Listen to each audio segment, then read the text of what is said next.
and he could not wake up in the morning, he has died in his sleep. So if Allah restores your life by waking you up in the morning, then it deserves to be thanked. You must also thank Allah subhanahu wa ta'ala for making you Muslims. Almighty Allah describes the believers in the Quran as Ulaika hum khayrul bariyah. The Muslims are the best of creatures of Allah subhanahu wa ta'ala. So if you are a Muslim, you are a Muslim child, you are practicing Islam, always say Alhamdulillah. Because being a Muslim, you have a guarantee that Allah subhanahu wa ta'ala is going to admit you into Jannah when you die. You are hopeful of Jannah, being a Muslim. Jannah is not for anyone but for Muslims alone. So that Allah has made you a Muslim, always say Alhamdulillah. Always say Alhamdulillah because Allah has made you a human being. If Allah has made you a mosquito, maybe somebody would have used insecticide to kill you in the night.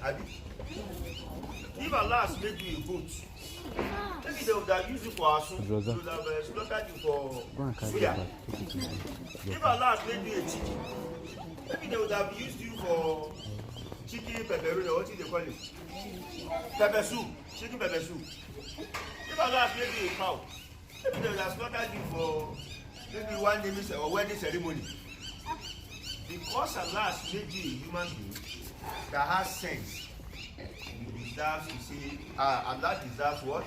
Alhamdulillah. Are you following? How many have I mentioned now? No. No. I have mentioned that Allah woke you up from your sleep. He deserves Alhamdulillah. Number two, that Allah has made you Muslims. He deserves Alhamdulillah. Number three, that He has created you as human beings. He deserves. Number four, that Allah has granted you sound health. There are people that cannot see with their two eyes. They have eyes like you, but they cannot see. Or even one is not working. There are people that have two ears like you, but they cannot what? They cannot hear. There are people that have mouth and tongue and teeth like you, but they cannot what? Talk. They cannot talk. There are people that have legs, but they cannot walk. People that have hands, but they cannot touch anything. Some people are even crawling. Some people use wheelchair. You see some people, they put them in wheelbarrows. In the market, they will be saying, "This will be the life." Does Allah not deserve to be thanked? I can't hear you say Alhamdulillah. Today, I'm just going to read one hadith for you, and that will summarize our discussion. The Messenger of Allah sallallahu alaihi wasallam, can you say that?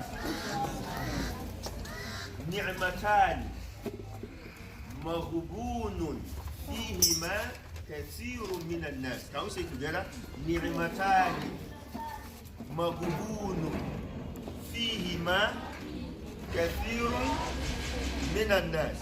Once again, ni'matan maghbunun fihima kathirun minan nas.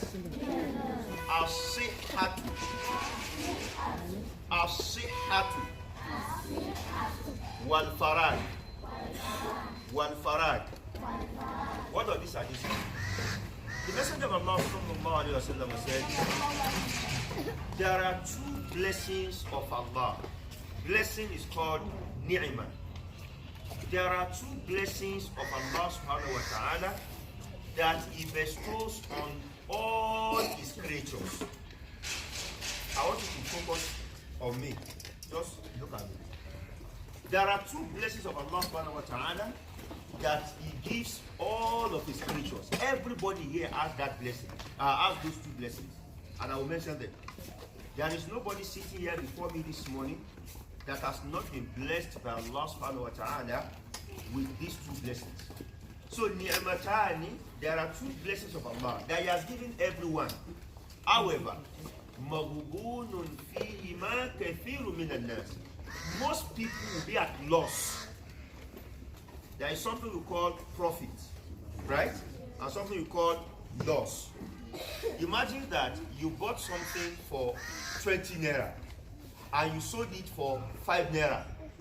Did you make a profit or a loss? A loss, right? Imagine if your father gives you something he bought for 100 naira and asks you to go and sell it for 150 naira. But when you got to the market, they only bought it for 50 naira.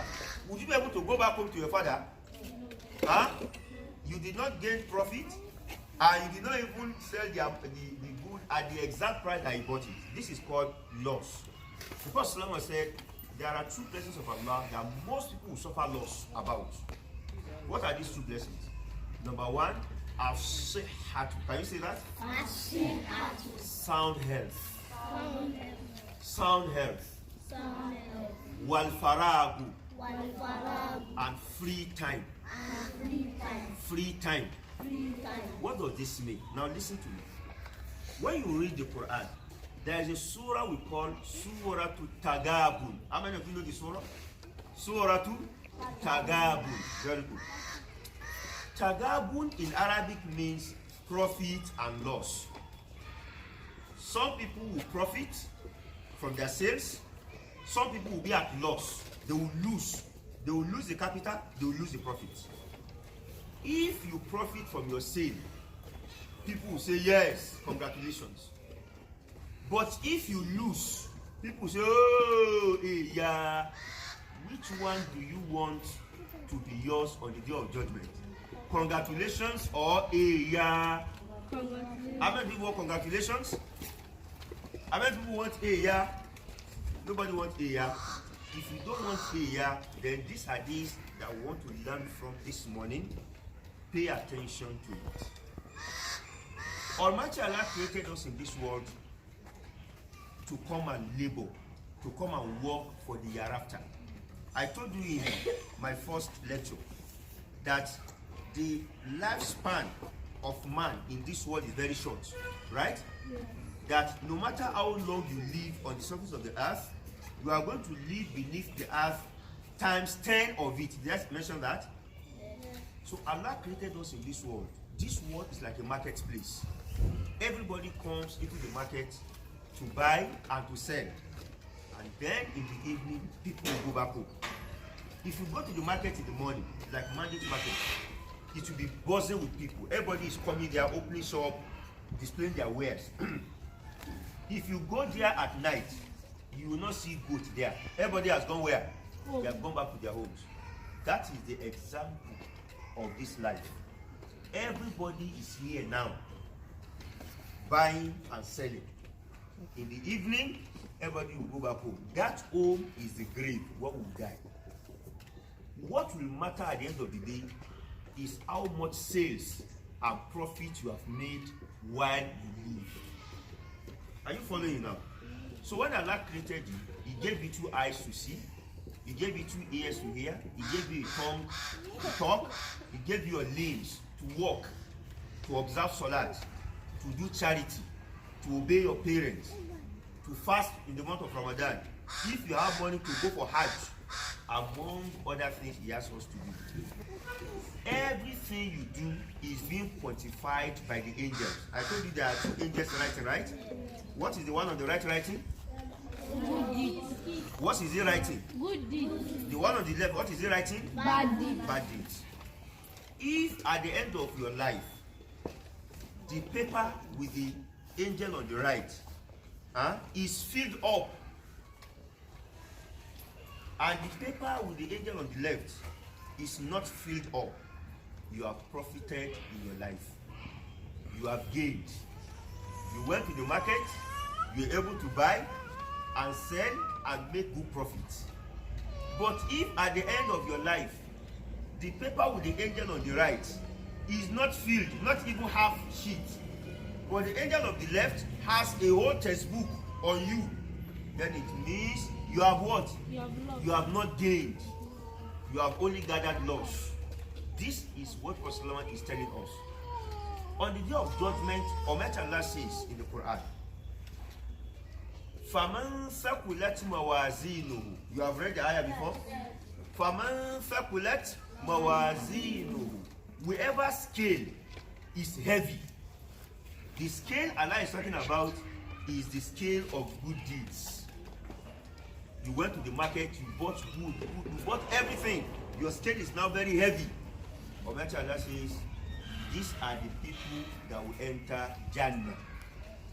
In one of the ayah, it says, فَمَنْ أُوتِيَ كِتَابَهُ بِيَمِينِهِ.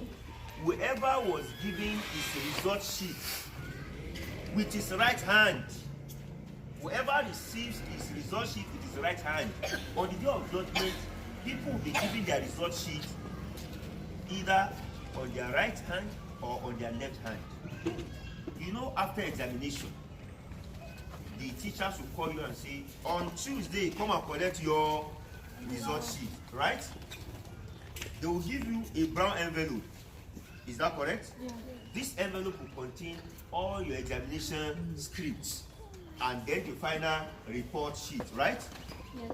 If on the day of judgment, your report sheet was given to you on your right hand, take it. Almighty Allah says, these are the people that will shout and say, ah, kitabia. Everybody come and read my result sheet. You know when you score good grades, you'll be able to go and say, daddy, come and see, mommy, come and see. You show everybody. You even go and show the Boda Adubo. Say, Boda Fatai, come and see my result sheet. Why? Because you pass. That's why the Yorubas will say, what they are saying is that if you read your book and you are serious and you pass and you make good grades, you will be walking majestically in the community. Everybody will be hearing ko. It is not really about the sound of your shoe, but it is about the pride, the happiness that will engulf you for having good results. So on the day of judgment, whoever has lived in this world, you were upright with Allah, you observe your salat regularly, you don't go to the mosque and make noise, you read your Quran daily, you do your azkar every time, in the morning, in the evening, in the afternoon, you do your azkar, you obey your parents, you don't lie, you don't steal, you don't fight. Even if somebody insults you, you say, no, I am a Muslim, and Muslims don't fight, right? Somebody pushes you, you go and report him, you don't push him back. You go and report and say, so and so person pushed me. Because you are a Muslim child. A Muslim child is not a thug. A Muslim child is not a thief. A Muslim child is not a liar, right? A Muslim child obeys his or her parents. A Muslim child obeys his or her teachers. A Muslim child observes Salat regularly. A Muslim child does not tell lies and doesn't fight. Almighty Allah says on the day of judgment, you will receive your report sheet on your right hand. You will be given your report sheet on your right hand, and you will announce and say, everybody come and see, oh, this is my result. And then you go to Jannah. Because your scale is filled. Allah says, وَمَنْ خَفَّتْ مَوَازِينُ. وَمَنْ خَفَّتْ مَوَازِينُ. Whoever scale is empty. The scale of good deed, empty. But the scale of evil deed is heavy. Almighty Allah says, those are the people that will receive their report sheet on their left hand. So where you come? They will even throw it. Get out of it. On the left hand. Almighty Allah says, whoever was given his report sheet on his left hand, what will he say? Ya laytani lam uta kitabiya. How I wish I were not given my results today. Walam adri ma hisabiya. How I wish I don't even know how my result looks like. So these are the people that will be at loss. So if you don't want to be at loss in the hereafter, what do you have to do? You have to keep up doing everything that is right. We discussed this in the last week when we talk about Jannah, right? Yeah. Good. Next week I will tell you what are the things you need to do to enter Jannah. Jannah has 8 gates. Each of these gates has a key. So by next week I will tell you the keys to each of the Jannah. But today let's talk about the loss and profit. So these are the people that will be at loss.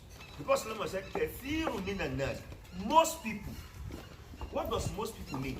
It means that out of every 10, between 8 and 9 people will suffer loss on the day of judgment.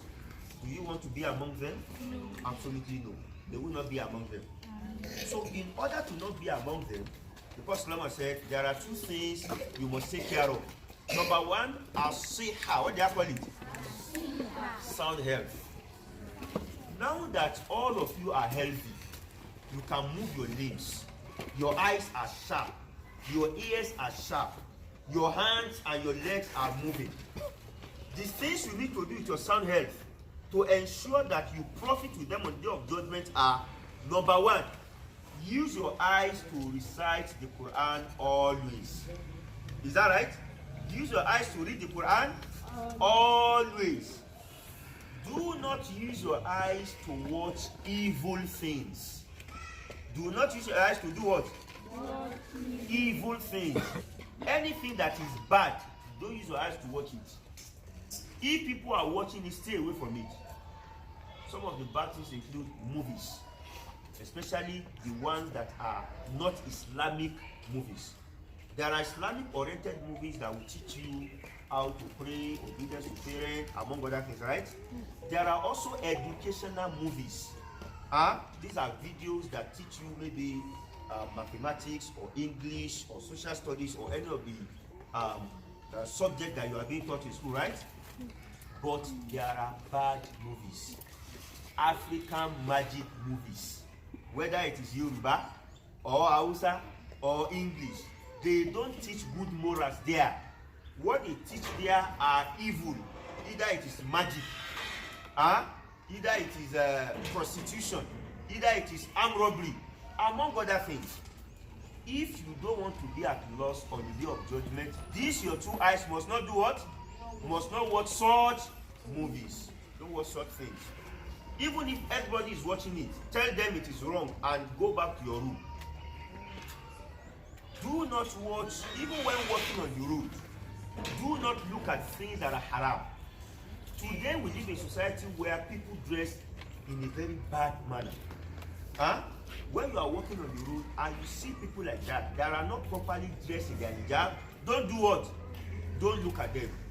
Do you understand? Take your eyes away from them and go your separate ways. This is one thing you need to do. Number 2, your ears. You can still hear very well now.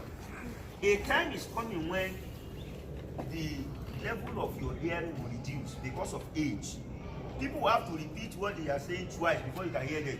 Oh, hey, please come. Put your mouth in there. Before you can hear. You become no network in your ears. Before that time comes, when everybody will grow, these your ears, do not use them to listen to anything bad. Do you know what are bad things? Number 1, lies. Don't use your ear to listen to lies. Part of the lies people tell today with pride is comedy. Many people doing comedy, especially what they call 1% of 1,000 life, whatever they call it. All these comedies, they are nothing but lies. A Muslim does not listen to lies.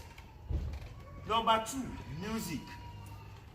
Whether it is what they call Islamic music, and I will tell you there is no Islamic music. Music is music. Either what they call Islamic music or what they call European music or any other music. Don't listen to them, whether it is Fuji or whatever. Don't use your ears to listen to them. Anywhere people are singing, what should you do? Put your hand in your ears. How many of you know Umar bin al-Khattab?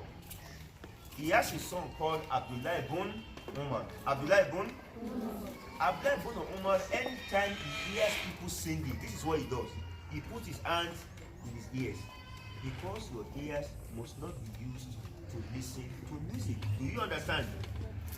So don't listen to anything that is bad. Number 3, your hands. Do not use your hand to touch what is bad by taking what does not belong to you. That's number 1. Whatever does not belong to you, don't use your hand to take it. Number 2, do not use your hand to shake girls. Don't do it. You see some adults doing it. It is wrong. Do you understand? Do you understand? Don't use your hand. You can shake boys. Boys can shake boys. Salam alaikum. Girls you shake girls. Salam alaikum. Do you get it? Keep your question. Oh, okay, let me take that. Good. Abraham Nabi, a very good question. What if it's your sister? If it's your sister, there is no problem. Yes, or your mother, a female relative, your auntie, for instance, no problem. Is that clear? Aha. Now, do not use. Okay.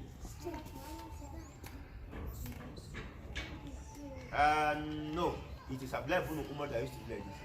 Whenever people are singing, he put his hand in his ears because he doesn't want to hear it.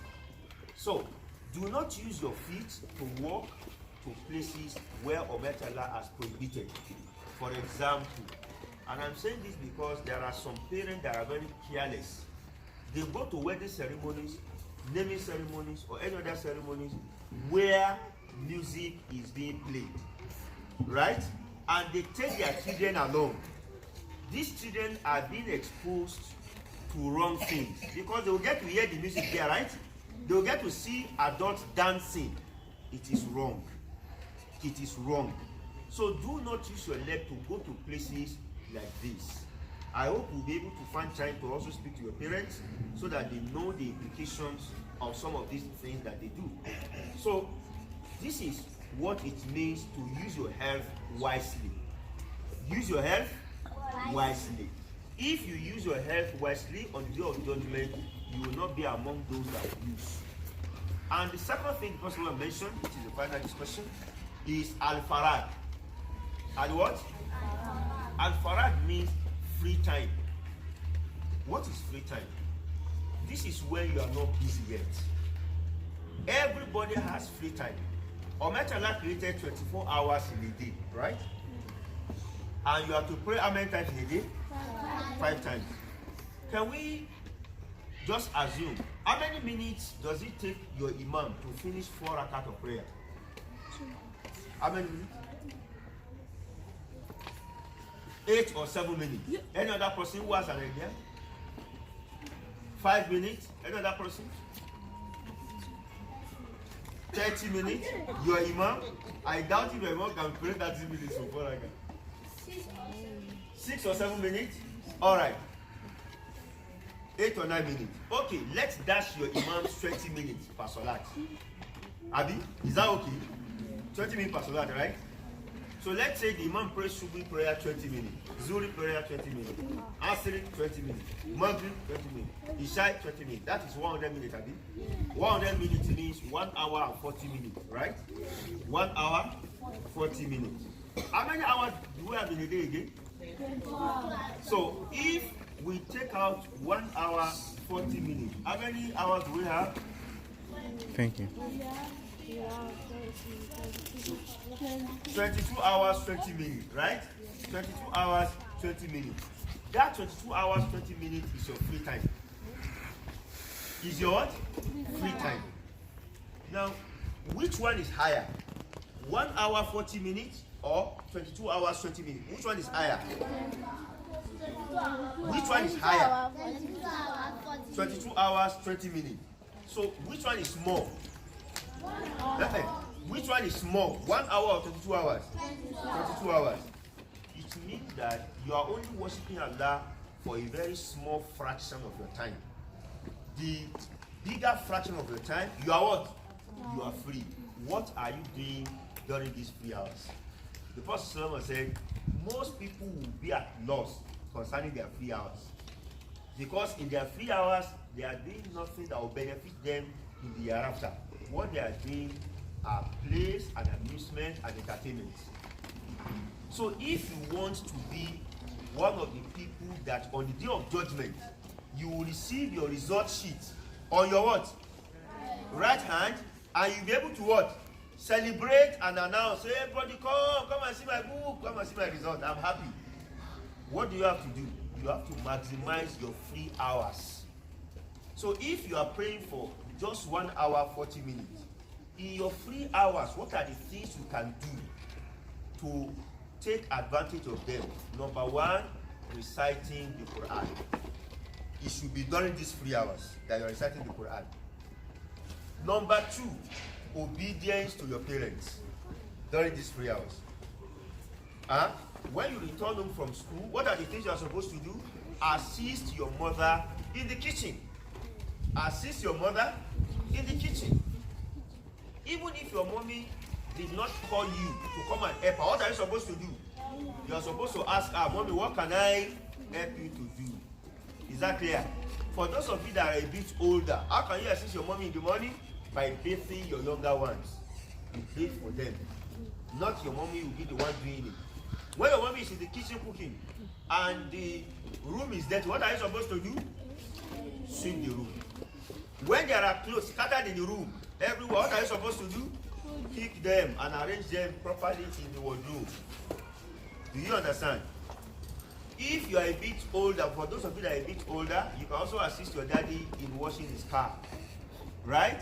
In cleaning his car, in polishing his shoe, among other things that you can do for your parents. So during your free period, do this. Number 3, during your free period, also engage in adhkar. You say your adhkar regularly. It is one way of maximizing your time. Number 4, if you have madrasa that you are attending, attend madrasa to go and learn more about Islam. If there are places where they are doing Islamic lectures, and the alfas there are knowledgeable alfas who teach you the right thing, also go there to learn during these hours. So this is how we can maximize the 2 things Islam mentioned: sound health and what? Free time. And free time. Do not forget these 2 things. What are the 2 things? Sound health and free time. As-sihhatu wal farag. As-sihhatu. So may Allah subhanahu wa ta'ala assist us. May He grant us ease in all our affairs. So we'll stop here because of time. So let's take a few questions inshallah. Now let's start from my right.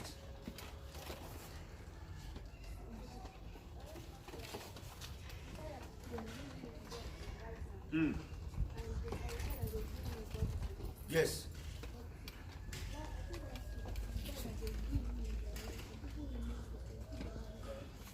Good. It's a very good question. You see, Almighty Allah says in the Quran that on the day of judgment, there are 2 ways that people will take their results. Those that will take their result to their right hand, they give their result like this. But see, those that will take their result to the left hand, it will be their hands. Some of the scholars said their hands will be taken to their back like criminals. You know how police arrest criminals? They put their hands like this, right? That's how they put their hand to collect their result with the left hand behind their back. I know some people dramatize it. They say they'll put their hands in their stomach to come out of their back. But that is just being dramatic. What it means is, وَمَنْ أُوتِيَ كِتَابَهُ وَرَاءَ ظَهَرِهِ وَرَاءَ ظَهَرِهِ. There are people that will receive their books with their left hand behind their back. Is that clear? So this is how they will be giving their results. With their left hand behind what? Behind their backs. Now. Okay.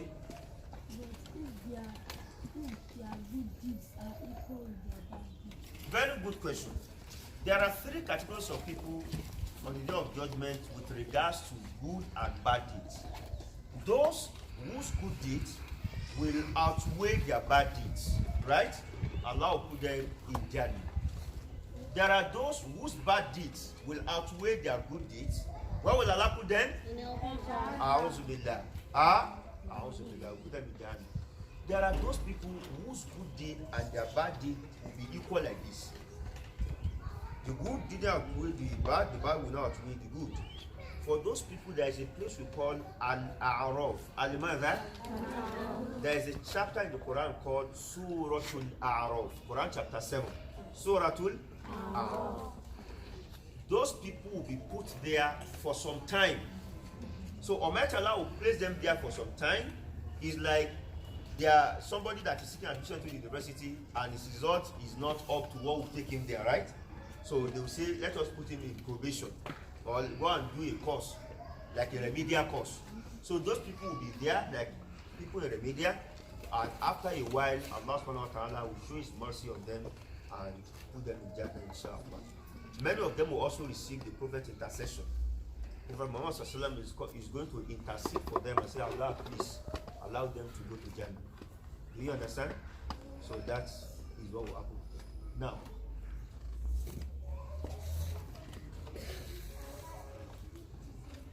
yes, that is what we say. What I mean by the good and the bad deed are equal.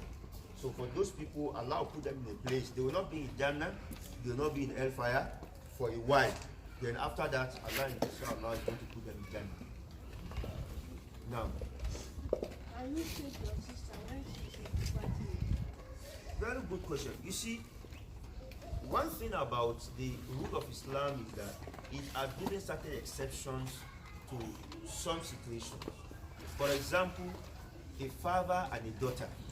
The father can shake his daughter. The father can hold his daughter. The husband and wife, they can hold each other. Siblings, blood siblings, brother and sister, they can also do that, right?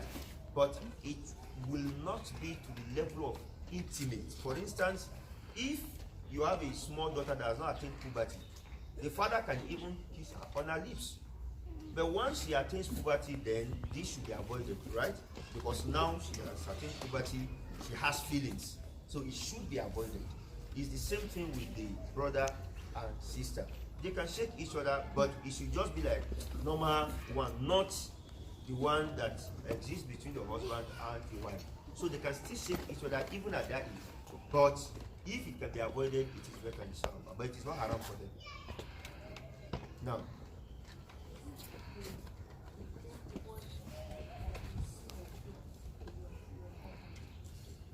a very good question. There is something we call ahkamul lukoko in Islamic jurisprudence. Ahkamul lukoko.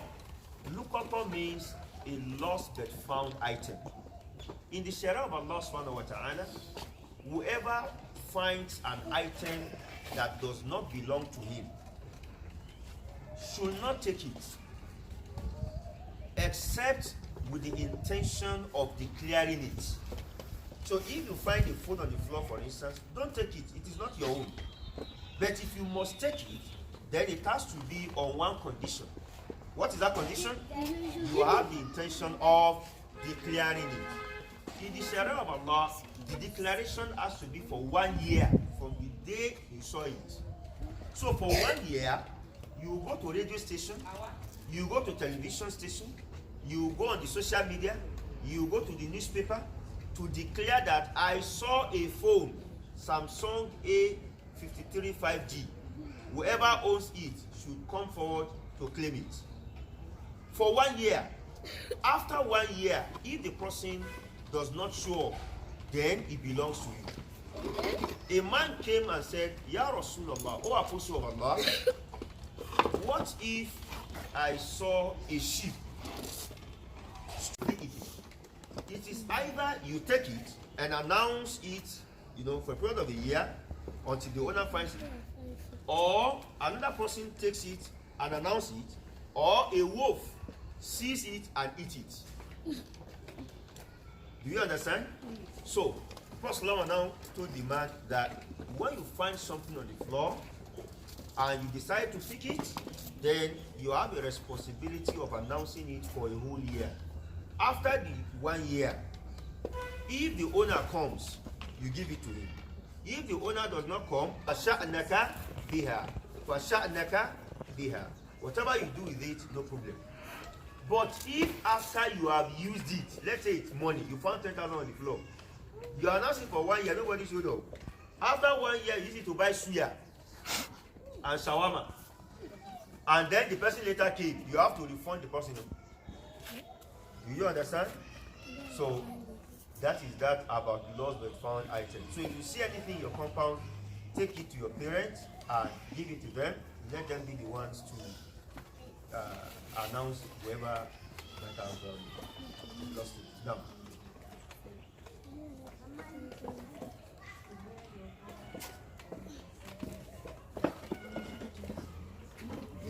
the question is it good to wear your siblings' clothes? The answer is no.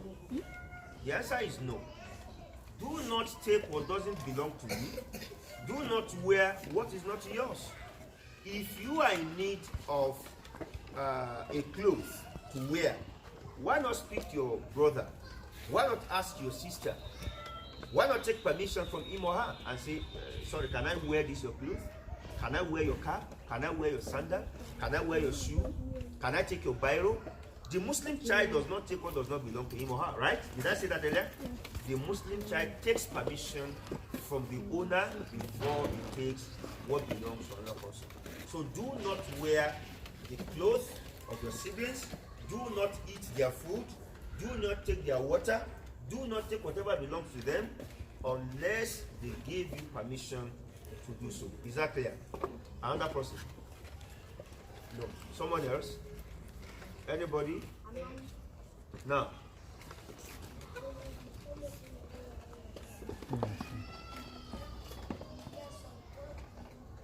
If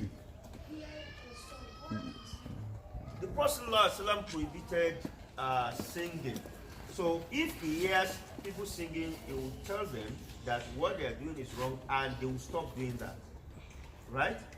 But you know, you may not be able to tell somebody that this is wrong. For instance, you are walking past the mandate market and people are just blasting music. You know, you may not be able to go to them and say, hey, this is wrong, right? So what should you do? Put your hands in, cover your ears, and then you move away from there, from that place. Now,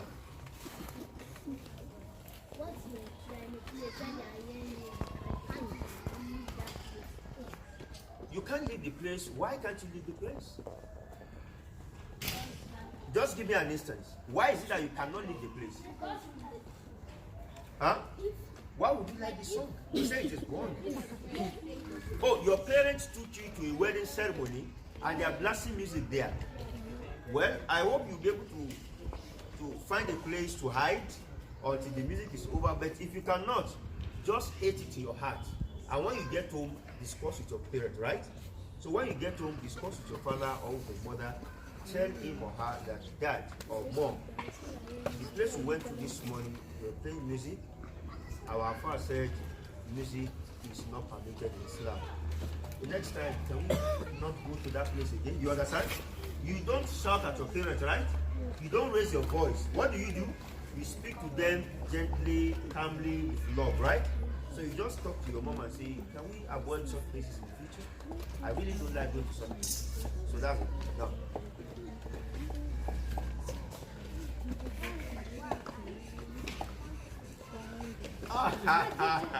Okay, so don't go and hide. Just hate what they are doing in your heart.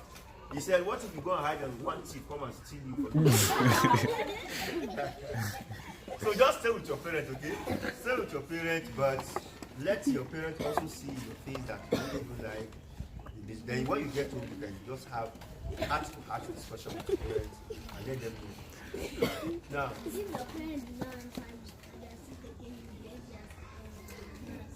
Now, well, no problem. You don't have to blame.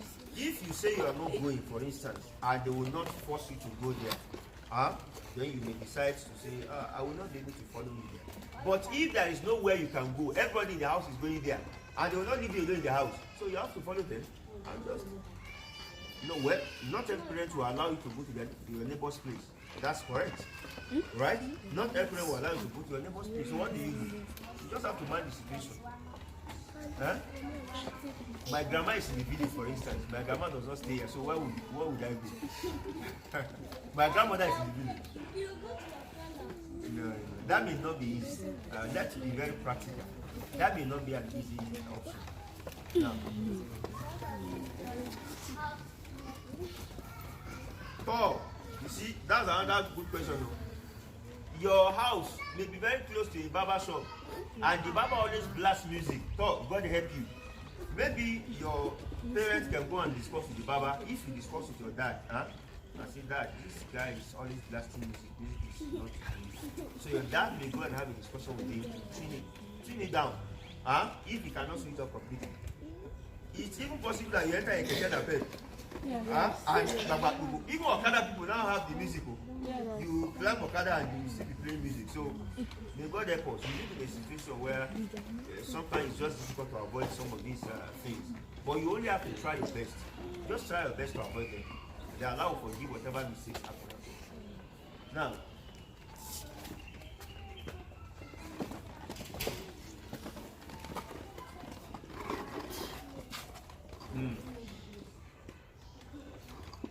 Then you call your parents.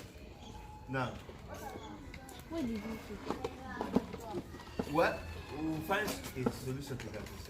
Now, Can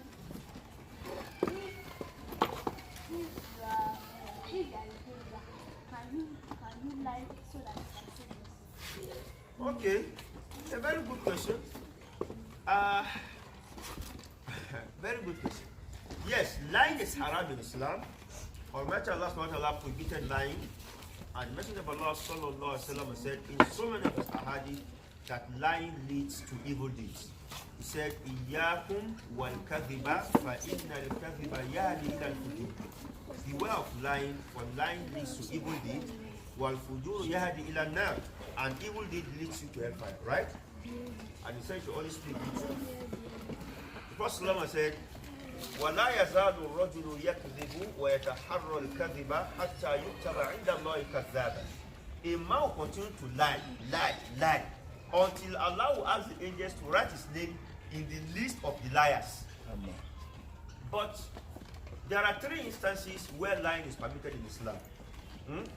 That's the question you asked. If somebody is in danger, the Prophet ﷺ said, the hadith of the daughter of the hadith of Kulthum bintu Uqbata bun Abi Mu'ayt. Kulthum bintu Uqbata bun Abi Mu'ayt. The Prophet ﷺ said, lying is only permissible in 3 instances. There are only 3 occasions where somebody can lie and Allah will forgive him. Number 1, when somebody lies in order to just listen. When somebody lies in order to what do you call this word? Reconcile. In order to reconcile 2 people that are fighting. Let's say, what's your name? Abdul Hamid and Ahmad are fighting. And they are not talking to each other. And it is haram for 2 Muslims to refuse to talk to each other for more than 3 days. For more than 3 days, you must talk to each other. What's your name? Awal now felt, how do I reconcile them? So he went to Abdul Hamid and said, Abdul Hamid, I have been sent by Ahmad. Ahmad asked me to come and beg you on his behalf. He's truly sorry. He knew he was the one that did what is wrong. And he doesn't like that you are angry with him. So he will ask me to come and beg you because he is feeling shy of coming to beg you himself. Are you following now? So please, when you meet him, be the better person. Do salam alaikum to him. The Prophet said, when 2 Muslims are fighting, the better of the 2 is the first of them to say salam alaikum to the other. So he told lie to Abu Hamid. Then Awal again came to Ahmad and said, Ahmad, Abu Hamid sent me to you. He asked me to come and beg you because he is truly sorry. He didn't mean to hurt you. Do you understand? So he felt the same thing he told Abu Hamid. So when the 2 of them see each other, what will they assume? They will assume that they have settled their differences. So each of them will be eager to be the first to say Assalamu alaikum. And that is how the 2 of them will start talking to each other. So this type of lying is permitted in Islam. Do you understand? Huh? What is the intention behind this lie? To reconcile 2 people that are fighting. Number 2, the lie that a man tells his wife to make her happy, or that a woman tells her husband to make him happy. So you want to make your wife happy, you say, I will take you to Dubai. And you know you don't have money for even but you want her to be happy. Your wife says, my husband, can you buy this phone for me? It's iPhone 13 Pro Max. Inshallah, I'll buy it. And you know you can't even buy a torchlight phone. But you want her to be happy. So it is permitted because making your wife or your husband happy is your responsibility as a spouse. Do you understand? And the final one is the question he asked. Lying in a state of war or when your life is in danger. So may we not be in danger? Can we say amen? So let's say that there was an ethnic war between maybe the Igbos and the Hausas. And so you are in a bus traveling, and the bus was stopped by, one of these militias. Hey, everybody come down. Say, come down. And you are Hausa, but they are Igbo. You say, what's your name? And your name is Abdulhamid. But if you say Abdulhamid, they say, hey, you are Hausa, they will kill you. Say, my name is Ogenyo Nasi. Or you say, my name is Chukwuemeka Chikelo. My name is what? Chukwuemeka Chikelo. Talk. And they say, hey, Kedu, you say Ogini. Oh, you can go. What have you done? You have lied to save your life. Or may we not also see crisis? Let's say there is a religious crisis, Muslim and Christian, and then some people say, hey, stop, stop. Come down. Hey, you have beard. Are you a Muslim? No, I'm a Christian. Hey, what's your name? I'm Ebenezer. Why is your trouser above your uncle? Oh, I wore my younger brother's trouser. And then, hey, where? Read it closely. Our father watches, therefore I don't be there. So, you have told a lie to do what? To save your life. So, in this instance, it is permissible. But outside of these three instances, lying is what? Haram. Lying is what? So, don't tell lies. Do we understand? Okay, let's take one final question. I have a lecture. I want somebody that has not asked questions before. No female asks questions to me. No female. Bad night. Next class, you don't attend my class. Oh yeah, I want one female to ask questions. One female. Anyone? No, you have asked. Oh yeah.